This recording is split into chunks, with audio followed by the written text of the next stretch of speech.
ನನ್ನ ಜೀವನನ ಬದಲಾಯಿಸಿದಂಥ ಒಂದು ಕತೆ ನಿಮ್ಮ ಮುಂದೆ ಹೇಳಬೇಕು ಅಂತ ಆಸೆ ಆಯ್ತು ನನಗೆ. ಈ ಕತೆ ನಿಜವಾಗ್ಲೂ ನನ್ನ ಜೀವನ ಬದಲಾಯಿಸ್ಬಿಡ್ತು. ಈ ಕತೆ ಕೇಳಿದ್ಮೇಲೆ ನನ್ನ ಜೀವನದಲ್ಲಿ ನೆಮ್ಮದಿ ಬಂದಿರ್ಬೋದು ಅಥವಾ ಏನೇ ಒಂದು ಇರ್ಬೋದು, ಪ್ರತಿಯೊಂದು ಈ ಒಂದು ಕಥೆಯಿಂದ, ಈ ಒಂದು ಸ್ಟೋರಿಯಿಂದಾನೇ ಆಗಿದೆ ಅಂತ ನನಗನ್ಸುತ್ತೆ. ಆಯ್ತಾ, ಈ ಕತೆ ನಿಮ್ಮ ಹತ್ರ ಶೇರ್ ಮಾಡ್ತೀನಿ. ದಯವಿಟ್ಟು ತಿಳಿಸಿ, ನಿಮ್ಗೆ ಈ ಕಥೆಯಿಂದ ನೀವೇನು ಕಲ್ತ್ರಿ ಅಥವಾ ನೀವು ಇಂಪ್ಲಿಮೆಂಟ್ ಮಾಡ್ಕೊಂಡ್ರೆ ನೀವು ಜೀವನ ಹೆಂಗೆ ಬದಲಾಗತ್ತೆ ಅಂತ ಸ್ವಲ್ಪ ಯೋಚನೆ ಮಾಡಿ ನನಗೆ ತಿಳಿಸಿ, ಓಕೆನಾ? ಈ ಕತೆ ಬಾರ್ಬರಿಕಾ ಅಂತ ಒಬ್ರ ಕತೆ ಆಯ್ತಾ. ಇದು ಲೈಫಲ್ಲಿ ಟ್ರೇಡಿಂಗಲ್ಲಿ ಹೆಂಗೆ ಇಂಪ್ಲಿಮೆಂಟ್ ಆಗುತ್ತೆ ಅಂತ ಹೇಳ್ತೀನಿ ಲಾಸ್ಟಲ್ಲಿ. ಆದರೆ ಫಸ್ಟ್ ಬಾರ್ಬರಿಕನ್ ಕತೆ ಹೇಳ್ತೀನಿ. ಬಾರ್ಬರಿಕನ್ ಸ್ಟೋರಿ ಎಷ್ಟು ಜನ ಕೇಳಿದ್ರೆ ಅಂತ ನಂಗೆ ಗೊತ್ತಿಲ್ಲ ನನಗೆ. ಆದರೆ ಇದು ನನಗನ್ಸುತ್ತೆ ಮಹಾಭಾರತದಲ್ಲಿ ಮೋಸ್ಟ್ ಇಂಪಾರ್ಟೆಂಟ್ ಸ್ಟೋರಿ, ಎಲ್ಲರೂ ತಿಳ್ಕೊಳ್ಬೇಕಾಗಿರೋ ಸ್ಟೋರಿ ಇದರಲ್ಲಿ ಆಯ್ತಾ. ಬಾರ್ಬರಿಕಾ ಅಂದ್ರೆ ಯಾರು ಅಲ್ಲ, ಭೀಮನ ಮೊಮ್ಮಗ, ಅಂದ್ರೆ ಭೀಮನ ಮಗ ಘಟೋತ್ಕಚನ ಮಗ ಬಾರ್ಬರಿಕಾ. ಈ ಬಾರ್ಬರಿಕಂಗೆ ಒಂದು ಸ್ಪೆಷಲ್ ವರದಾನ ಇರುತ್ತೆ. ಏನಂದ್ರೆ ಅವನು ಯಾವುದೇ ಯುದ್ಧದಲ್ಲಿ ಸೋಲಕ್ ಸಾಧ್ಯನೇ ಇಲ್ಲ, ಆ ಥರ ಆಯುಧಗಳನ್ನ ಪಡ್ಕೊಂಡಿರ್ತಾನ ಆಯ್ತಾ. ಬಟ್ ಅವನಿಗೊಂದು ಮನದ ಆಸೆ ಅಂತ ಹೇಳ್ಬೋದು, ಯಾವುದೇ ಒಂದು ಯುದ್ಧದಲ್ಲಿ ಪಾರ್ಟಿಸಿಪೇಟ್ ಮಾಡಕ್ಕೆ ಇಷ್ಟ ಅವನಿಗೆ. ಆದರೆ ಯಾರು ವೀಕ್ ಇರ್ತಾರೋ ಅವ್ರ ಕಡೆ ಹೋಗಿ ಸೇರ್ಕೋತೀನಿ ಅಂತ ಅವಳು ಹೇಳ್ತಾ ಇರ್ತಾನೆ. ನಾ ಯಾರು ವೀಕ್ ಇರ್ತಾರೋ ಅವ್ರ ಕಡೆ ಹೋಗಿ ಸೇರ್ಕೊಂಡು ಅವ್ರನ್ನ ಗೆಲ್ಸಕ್ಕೆ ಪ್ರಯತ್ನ ಪಡ್ತೀನಿ ಅಂತ ಹೇಳ್ತಾ ಇರ್ತಾನೆ. ಸೊ ಮಹಾಭಾರತ ಯುದ್ಧ ಶುರುವಾಗುತ್ತೆ. ಶುರುವಾಗಿ ಕೌರವರು ಪಾಂಡವರು ಪಂಗಡಗಳ ವಿಭಜನೆ ಆಗುತ್ತೆ. ಆದ್ಮೇಲೆ ಬಾರ್ಬರಿಕಾ ಬರ್ತಾನೆ ಕೃಷ್ಣ ಹತ್ರ. ನಾನು ಪಾರ್ಟಿಸಿಪೇಟ್ ಮಾಡ್ತೀನಿ, ನಾನು ಫ್ಯಾಮಿಲಿ ಇರೋ ನಾನು ಪಾರ್ಟಿಸಿಪೇಟ್ ಮಾಡ್ತೀನಿ. ಆದ್ರೆ ನನ್ನ ಕಂಡೀಷನ್ ಏನಂದ್ರೆ ನಾನು ಯಾರು ವೀಕ್ ಇರ್ತಾರೋ ಅವ್ರ ಕಡೆ ಸೇರ್ಕೋತೀನಿ ಅಂತ ಹೇಳ್ತಾನೆ.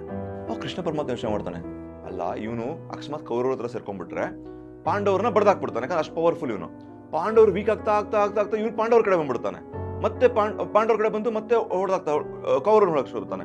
ಕೌರವ್ರು ವೀಕ್ ಆಗ್ತಾ ಅಲ್ಲಿ ಸೇರ್ಕೊಂಡ್ಬಿಡ್ತಾನೆ. ಹೀಗೆ ಸೇರ್ಕೊಂಡು ಆ ಕಡೆ ಈ ಕಡೆ ಮಾಡ್ಕೊಂಡು ಇಡೀ ಪಾಂಡವರು ಕೌರವ್ರನ್ನ ನಾಶ ಮಾಡ್ಬಿಡ್ತಾನೆ ಇವನು ಅಂತ. ಇವ್ನು ಡೇಂಜರ್ ಅಂತ ಅನ್ಕೊಂಡು ಕೃಷ್ಣ ಏನ್ ಮಾಡ್ತಾನೆ, ಕೃಷ್ಣ ಪರಮಾತ್ಮ ಬಾರ್ಬರಿಕನ್ ಕೇಳ್ತಾನೆ, ನೀನು ನಂಗೊಂದು ಹೆಲ್ಪ್ ಮಾಡು, ನನಗೆ ನಿನ್ನ ಕತ್ತನ್ನ ಕಟ್ ಮಾಡ್ಕೊಡು ಅಂತ ಕೇಳ್ತಾನೆ. ಅಂದ್ರೆ ಅದೊಂದು ಸ್ಟೋರಿ ಇದೆ ಅದಕ್ಕೆ, ಬಟ್ ಕತ್ತನ್ನ ಕಟ್ ಮಾಡ್ಕೊಂಡು ಹೇಳ್ತಾನೆ. ಸರಿ, ಬಾರ್ಬರಿಕ ಕೃಷ್ಣನ ಭಕ್ತ ಸೊ ಟಕ್ ಅಂತ ಕಟ್ ಮಾಡ್ತಾನೆ, ಕೊಟ್ಬಿಡ್ತಾನೆ ಕತ್ತನ್ನ. ಇವನೇನ್ ಮಾಡ್ತಾನೆ, ನೀವು ಯುದ್ಧ ನೋಡ್ಬೇಕು ತಾನೆ, ನಿಂಗೆ ಆಸೆ ಆಯ್ತಾನೆ. ಕೃಷ್ಣ ಹೇಳ್ತಾನೆ, ನೀವು ಯುದ್ಧ ನೋಡ್ಬೇಕು ಆಸೆ ಆಯ್ತಾನೆ, ಆ ಯುದ್ಧದಲ್ಲಿ ಪಾರ್ಟಿಸಿಪೇಟ್ ಮಾಡಿಸ್ತೀನಿ. ಎಲ್ಲಿ ಯುದ್ಧ ಭೂಮಿ ಇದೆಯೋ ಅದ್ರಲ್ಲಿ ತುಂಬಾ ಹೈಟ್ ಅಲ್ಲಿರೋ ಜಾಗದಲ್ಲಿ ನಿನ್ ಕತ್ತನ್ನ ಇಟ್ಬಿಡ್ತೀನಿ, ಅಲ್ಲಿ ನೋಡ್ಕೋ, ಯುದ್ಧ ಏನಾಗ್ತದೆ ನೋಡ್ಕೋ, ನೀನು ಆರಾಮಾಗಿದ್ರು ಅಂತ ಹೇಳ್ಬಿಟ್ಟು ಕತ್ತನ್ನ ಕಟ್ ಮಾಡ್ಬಿಟ್ಟು ಆ ಒಂದು ಜಾಗದಲ್ಲಿ ಇಟ್ಬಿಡ್ತಾನೆ. ಯುದ್ಧ ಎಲ್ಲ ಮುಗಿಯುತ್ತೆ, ಯುದ್ಧೆಲ್ಲ ಆಗಿ ಪಾಂಡವ್ರಿಗೆ ಹೇಳ್ತಾರೆ, ನಿಮ್ಗೆ ಗೊತ್ತಾ ಸ್ಟೋರಿ ಎಲ್ಲಾನು. ಎದ್ಮೇಲೆ ಅರ್ಜುನ, ಭೀಮ, ಏನು ಮಹಾರಥಿಗಳು ಎಲ್ಲಾನು ಅಷ್ಟೊಂದು ಯುದ್ಧಗಳು ಮಾಡಿ ಅಷ್ಟೊಂದು ಗೆದ್ದಿರ್ತಾರೆ, ಯಾರನ್ನ ಸಾಯಿಸಿರ್ತಾರೆ, ಎಲ್ಲ ಮಾಡಿರ್ತಾರೆ. ಒಂದು ಬಿಗುಮಾನದಲ್ಲಿ ಬಂದು ದೊಡ್ಡ ಒಂದು ಪ್ರೌಡ್ನೆಸ್ ಅಲ್ಲಿ ಬಂದು ಬಾರ್ಬರಿಕನ್ ಕೇಳ್ತಾರೆ, ಬಾರ್ಬರಿಕನ್ ಯುದ್ಧ ನೋಡ್ದೆ ಅಲ್ವಾ ನೀನು, ಯಾರು ಪರಾಕ್ರಮಿ, ಇಷ್ಟರ ಜನದಲ್ಲಿ ಯಾರು ಪರಾಕ್ರಮಿ ಹೇಳಿ ನೋಡೋಣ, ನಾನು ನೀನಾ ಅಂತ ಭೀಮನ ಅರ್ಜುನನ ಯಾರು ಪರಾಕ್ರಮಿ ಅಂತ ಕೇಳ್ತಾರೆ. ಬಾರ್ಬರಿಕ ಜೋರ ನಗ್ತಾನೆ, ನನಗೆ ಇಡೀ ಯುದ್ಧದಲ್ಲಿ ನಂಗೆ ಕಾಣ್ತಾ ಇದ್ದಿದ್ದು ಬರೀ ಕೃಷ್ಣ ಪರಮಾತ್ಮನ ಒಂದು ಸುದರ್ಶನ ಚಕ್ರ ಆಯ್ತಾ. ಆ ಸುದರ್ಶನ ಚಕ್ರ ಇಲ್ಲಿಂದ ಅಲ್ಲಿಗೆ ಹೋಗುತ್ತೆ, ಅಲ್ಲಿ ಕಟ್ ಮಾಡುತ್ತೆ, ಅಲ್ಲಿಂದ ಇಲ್ಲಿಗೆ ಬರುತ್ತೆ, ಇಲ್ಲಿ ಕಟ್ ಮಾಡುತ್ತೆ, ಇಲ್ಲಿಂದ ಅಲ್ಲಿಗೆ ಹೋಗುತ್ತೆ, ಕಟ್ ಮಾಡುತ್ತೆ, ಅಲ್ಲಿಂದ ಇಲ್ಲಿಗೆ ಹೋಗುತ್ತೆ. ಬರೀ ಸುದರ್ಶನ ಚಕ್ರ, ನೀವು ಯಾರು ನಂಗೆ ಕಾಣಲಿಲ್ಲ, ಮೇಲಿಂದ ನೋಡಿದಾಗ ಬರೀ ಸುದರ್ಶನ ಚಕ್ರ ಮಾತ್ರ ಕಾಣ್ತಾ ಇತ್ತು ಅಂತ ಹೇಳ್ತಾನೆ. ಅಂತ ಹೇಳಿದ ತಕ್ಷಣ ಇವ್ರಿಗೆಲ್ಲ ಒಂದು ರಿಲೇಷನ್ ಆಗುತ್ತೆ. ಇದು ನಿಮ್ಗೆ ಅರ್ಥ ಆಯ್ತೋ ಇಲ್ಲ ಗೊತ್ತಿಲ್ಲ. ಈ ಒಂದು very very very powerful message. ಏನ್ ಪವರ್ಫುಲ್ ಮೆಸೇಜ್ ಅಂದ್ರೆ, ಎಲ್ಲರೂ ಅನ್ಕೊಂಡಿರ್ತೀವಿ ನಾನು ಆ ಗ್ರೇಟು, ನಾ ಇಷ್ಟು ಗ್ರೇಟು, ನಾ ಅಷ್ಟು ಗ್ರೇಟ್ ಅಂತ ನಾವು ಅನ್ಕೊಂಡಿರ್ತೀವಿ. ಬಟ್ ಇನ್ ರಿಯಾಲಿಟಿಯಲ್ಲಿ ನಮ್ಮ ಕೈಯಲ್ಲಿ ಏನೂ ನಡೆಯಲ್ಲ ಅಂತ ನಾವು ಮಾಡಿದ್ವಿ ಅನ್ಕೊಂಡ್ಬಿಡ್ತೀವಿ. ನಾ ಅದನ್ನ ಸಾಧನೆ ಮಾಡಿದೆ, ನಾ ಇಷ್ಟು ದುಡ್ಡು ಸಂಪಾದನೆ ಮಾಡಿದೆ, ನಾ ಅಷ್ಟು ದೊಡ್ಡ ಮನುಷ್ಯ, ನಾ ಇದು ಮಾಡಿದೆ ಅಂತೆಲ್ಲ ಸಾವಿರ ವಿಷಯಗಳನ್ನ ನಾವು ಅನ್ಕೊಂಡಿರ್ಬೋದು. ಬಟ್ ಇನ್ ರಿಯಾಲಿಟಿ ಎಲ್ಲ ಮಾಡ್ತಿದ್ದ ಕೃಷ್ಣ ಪರಮಾತ್ಮ. ಅಥವಾ ನಾವು ಸುಮ್ಮನೆ ನಿಮಿತ್ತ ಮಾತ್ರ ಅಂತ ಹೇಳ್ತಾರೆ, ನಾವು ಅನ್ಕೊಂಡಿರ್ತೀವಿ, ನಾವು ಮಾಡದೆ ಅನ್ಕೊಂಡಿರ್ತೀವಿ. ಬಟ್ ಇನ್ ರಿಯಾಲಿಟಿ ಎಲ್ಲಾನು ಕೃಷ್ಣ ಮಾಡ್ತಾ ಇರ್ತಾನೆ. ಅದೇ ಒಂದು ಮೋಸ್ಟ್ ಪವರ್ಫುಲ್ ಒಂದು ಮೆಸೇಜ್ ಅಲ್ವಾ. ನಮ್ಮ ಲೈಫ್ನಲ್ಲಿ ಕೂಡ, ನಮ್ಮ ಲೈಫ್ನಲ್ಲಿ ಈ ಒಂದು ಸ್ಟೋರಿನ ಇಂಪ್ಲಿಮೆಂಟ್ ಮಾಡ್ಕೊಳ್ಳಿ. ನಾನು ಇಂಪ್ಲಿಮೆಂಟ್ ಮಾಡ್ಕೊಂಡಿದ್ದೀನಿ. ನಮ್ಮ ಲೈಫ್ನಲ್ಲಿ ಈ ಒಂದು ಸ್ಟೋರಿನ ಇಂಪ್ಲಿಮೆಂಟ್ ಮಾಡ್ಕೊಂಡ್ರೆ ನಾವ್ ಏನ್ ಕಲಿಬಹುದು ಹೇಳಿ ನೋಡೋಣ. ನಾವು ಯೂಸ್ಲೆಸ್ ಅಂದ್ರೆ ನಾವು ಮಾಡ್ತಿರೋದು ಏನೂ ಇಲ್ಲ, ಎಲ್ಲ ಅವನೇ ಮಾಡ್ತೀನಿ ಅಂತ ಅನ್ಕೊಂಡ್ಬಿಟ್ರೆ ನಮ್ಮ ಲೈಫಲ್ಲಿ ಎಲ್ಲ ಚಿಂತೆಗಳಲ್ಲಿ ಹೊಟ್ಟೋಗುತ್ತೆ.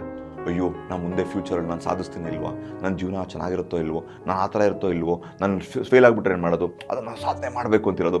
ಇದೆಲ್ಲನೂ ಏನಾಗುತ್ತಂದ್ರೆ ಎಲ್ಲ ಕೃಷ್ಣ ಪರಮಾತ್ಮ ಮಾಡ್ತಿರೋದು, ಎಲ್ಲ ದೇವರೇ ಮಾಡ್ತಾ ಇರೋದು. ಸೊ ಕೃಷ್ಣ ಪರಮಾತ್ಮನೇ ಮಾಡ್ತಾ ಇರ್ಬೇಕಾದ್ರೆ ನಾವು ಮಾಡೋದು ಏನಕ್ಕೂ ಇದ್ದಿಲ್ಲ ಅಲ್ವಾ. ಸೊ ನಾವು ಯಾವ ಥರ ಯೋಚನೆ ಮಾಡ್ಬೇಕಂದ್ರೆ, ನಮ್ಮ ಕೆಲಸವನ್ನು ನಾವು ಏನು ಕೆಲಸ ಮಾಡ್ತಾ ಇರ್ತೀವಿ ಅದನ್ನ ಕರೆಕ್ಟಾಗಿ ಮಾಡ್ಕೊಂಡೋದ್ರೆ ಸಾಕು ಜೀವನದಲ್ಲಿ. ಅದರ ರಿಸಲ್ಟ್, ಅದರ ಒಂದು ಫೇಲ್ಯೂರು, ಅದರ ಒಂದು ಸಕ್ಸಸ್ಸು ಪ್ರತಿಯೊಂದು ಕೃಷ್ಣ ಪರಮಾತ್ಮ ಮಾಡಿಸ್ತಾನೆ ಅಲ್ವಾ.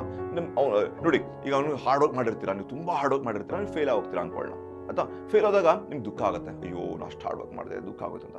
ನೀವು ಚಿಂತೆ ಬಿಟ್ಬಿಟ್ಟಿರ್ತೀರ, ರಿಸಲ್ಟ್ ಬಗ್ಗೆ ಚಿಂತೆ ಬಿಟ್ಬಿಟ್ಟಿರ್ತೀರ, ಹಾರ್ಡ್ ವರ್ಕ್ ಮಾಡಿದೆ ಬರಲಿಲ್ಲ, ಇಟ್ಸ್ ಓಕೆ, ನೆಕ್ಸ್ಟ್ ನೋಡೋಣ ಏನ್ ಕತೆ ಅಂತ ಹೋಗ್ತಾ ಇರಬೇಕು.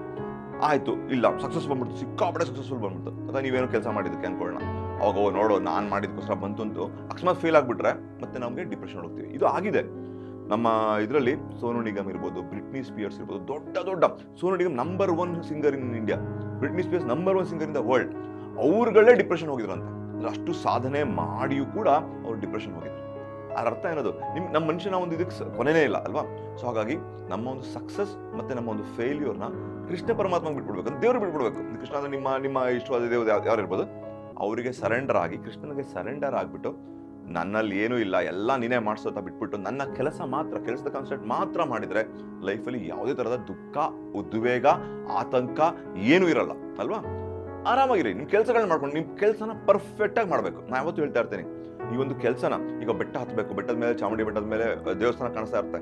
ಈ ದೇವಸ್ಥಾನನೇ ನೋಡ್ಕೊಂಡು ಹತ್ತಾ ಇದ್ರೆ ನೀವು ಮೆಟ್ಲಲ್ಲಿ ಎಡು ಬೀಳ್ತೀವಿ ಅಲ್ವಾ. ನಮ್ಮ ಕೆಲಸ ಏನು, ಮೆಟ್ಲನ್ನ ನೋಡ್ಕೊಂಡು ಹೋಗ್ಬೇಕು. ಮೆಟ್ಲನ್ನ ನೋಡ್ಕೊಂಡು ಹತ್ಕೊಂಡು ಹೋದ್ರೆ ನಾವು ಗ್ಯಾರಂಟಿ ನಾವು ದೇವಸ್ಥಾನ ಹತ್ರ ಬಿಡ್ತೀವಿ ಅಲ್ವಾ. Is is very very important lesson. ನಾವೇನು ಮಾಡ್ತೀವಿ, ಗೋಲ್ ಕಡೆಗೆ, ನಮ್ಮ ಒಂದು ಗೋಲ್ ಕಡೆ ಕಾನ್ಸಂಟ್ರೇಷನ್ ಮಾಡ್ಕೊಂಡು ನಾವು ನಡ್ಕೊಂಡು ಹೋಗಕ್ಕೆ ಶುರು ಮಾಡ್ಕೊಂಡ್ರೆ ನಾವು ಎಡು ಬೀಳೋದಂತೂ ಗ್ಯಾರಂಟಿ. ಏಟಾಗೋದು ಎಲ್ಲ ಆಗ್ತಾ ಇರ್ತದೆ ಲೈಫಲ್ಲಿ ಅಷ್ಟೇ. ನಾವು ಗೋಲ್ ಓರಿಯೆಂಟೆಡ್ ಆಗಕ್ಕೆ ಬದಲು ನಾವು ಜಾಬ್ ಓರಿಯೆಂಟ್, ನಮ್ಮ ಕೆಲಸದ ಮೇಲೆ ನಾವು ಕಾನ್ಸಂಟ್ರೇಷನ್ ಮಾಡಿದ್ರೆ 100% ನಮಗೆ ದೇವರು ಅನ್ಕೊಂಡಿರ್ತೀರಿ. ಎಷ್ಟೋ ಜನ ನನಗೆ 1 ಕೋಟಿ ರೂಪಾಯಿ ಸಂಪಾದನೆ ಮಾಡಿದ್ರೆ ಸಾಕು, ನನ್ನ ಜೀವನದಲ್ಲಿ 1 ಕೋಟಿ ಸಂಪಾದನೆ ಮಾಡ್ಕೊಂತಿರ್ತೀರ. ದೇವರೇ 1 ಕೋಟಿ ಕೊಡ್ಸು, ದೇವರೇ 1 ಕೋಟಿ ಕೊಟ್ಟರೆ ದೇವರು ನಗ್ತಾ ಇರ್ತಾನೆ ನಿಮ್ಮ ಮುಂದೆ, ಅಯ್ಯೋ ದಡ್ಡ ಮುಂಡದೆ ನಿಂಗೆ 100 ಕೋಟಿ ಕೊಡೋಣ ಅಂತಿದೆ, ಬರೀ 1 ಕೋಟಿ ಬೇಕು ನನಗೆ ಅಂತ ಹೇಳ್ತಾ ಇರ್ತಾರೆ. ನೀವು ಕೆಲಸನ ಕರೆಕ್ಟ್ ಮಾಡಿದ್ರೆ ನೀವು 100 ಕ್ರೋರ್ಸ್ ಸಂಪಾದನೆ ಮಾಡ್ಬೋದು, ದೇವರು ಆ ಒಂದು ಇದನ್ನು ಕೊಡ್ಬೋದು ನಿಮಗೆ ಅಲ್ವಾ. ಕೊಡದೇನೆ ಇರ್ಬೋದು, ಇಟ್ಸ್ ಓಕೆ. ಇದೇ ವಿಷಯ ನಾವು ಟ್ರೇಡಿಂಗ್ ಅಪ್ಲೈ ಮಾಡೋಣ. ಟ್ರೇಡಿಂಗ್ ಅಥವಾ ನಮ್ಮ ಸ್ಟಾಕ್ ಮಾರ್ಕೆಟ್ ಅಪ್ಲೈ ಮಾಡೋಣ. ನಾವು ಮಾಡುವ ಕೆಲಸವನ್ನು ಆಯ್ತಾ, ನಮ್ಮ ಮಾಡುವ ಕೆಲಸನ ಪರ್ಫೆಕ್ಟ್ ಆಗಿ ಮಾಡಬೇಕು. ಎಲ್ಲಿ ಎಂಟ್ರಿ ತಗೋಬೇಕು ಅಲ್ಲಿ ಎಂಟ್ರಿ ತಗೋಬೇಕು, ಎಲ್ಲಿ ಎಕ್ಸಿಟ್ ಮಾಡಬೇಕು, ಎಲ್ಲಿ ನಾನು ಯಾವ್ದನ್ನ ಮಾಡಬೇಕು ಅಡಾಪ್ಟಿವ್ ಆಗಿ ಕರೆಕ್ಟಾಗಿ ಮಾಡಿದ್ರೆ ನನ್ನ ರಿಸಲ್ಟ್ ಕೂಡ, ನಾನು ಒಳ್ಳೆ ಟ್ರೇಡರ್ ಆಗಲಿಕ್ಕೆ ಯಾರೂ ಸ್ಟಾಪ್ ಮಾಡೋಕ್ಕೆ ಸಾಧ್ಯ ಇಲ್ಲ ಅಲ್ವಾ. ಸೊ ಹಾಗಾಗಿ ನಾನು ಒಳ್ಳೆ ಟ್ರೇಡರ್ ಆಗ್ಬೇಕಂದ್ರೆ ಏನು ಮಾಡಬೇಕು, ನನ್ನ ಕೆಲಸದ ಮೇಲೆ ಕಾನ್ಸಂಟ್ರೇಷನ್ ಮಾಡಬೇಕು, ನಾಟ್ ಆನ್ ದ ರಿಸಲ್ಟ್.